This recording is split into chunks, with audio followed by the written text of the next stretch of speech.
If you had egg white cervical mucus and all of a sudden you don't have it anymore, what does that mean? What could be potential underlying reasons for that? I'm going to list a couple of reasons, and then of course they are not applicable to every single person, and they're also not going to be including all the different scenarios that might still exist, but these are just some of the reasons that I can think of off the top of my head. Okay, the first reason could be that you're taking any new medication, such as an antihistamine, which usually dries up cervical mucus a lot more. So think about if you've taken recently any sort of medication regularly, or if you've changed any medications, changed any herbal supplements. Sometimes herbal supplements can dry up cervical mucus as well. So definitely think about if you've taken any new supplements in the last couple of weeks, months, or however long it has been. Because again, some medications have the side effect of drying up cervical mucus, which in turn can be the reason why you don't see egg white mucus anymore.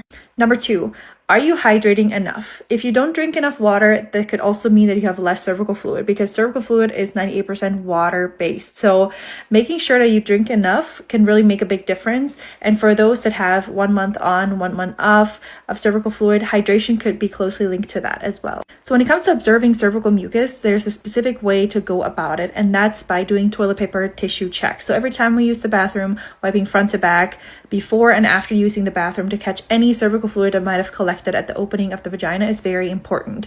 And if you're not used to that practice, you might simply just miss the observation because you might not even see it because it was flushed away immediately when you use the bathroom. So it can also be a reason why you're not seeing cervical mucus is because you're not observing it correctly and every time you use the bathroom, because again, it could just be missed and then you think you don't have any cervical fluid, but it was there, it just wasn't caught on the tissue.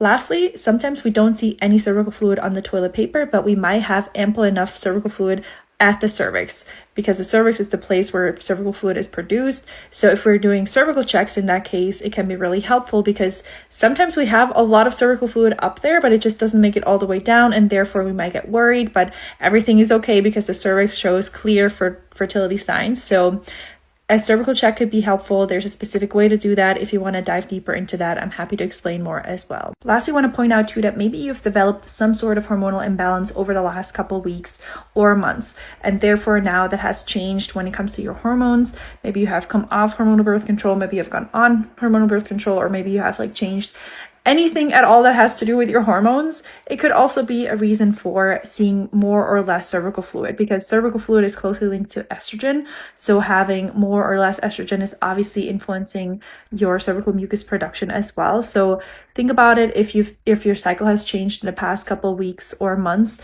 and that could be a blueprint as well.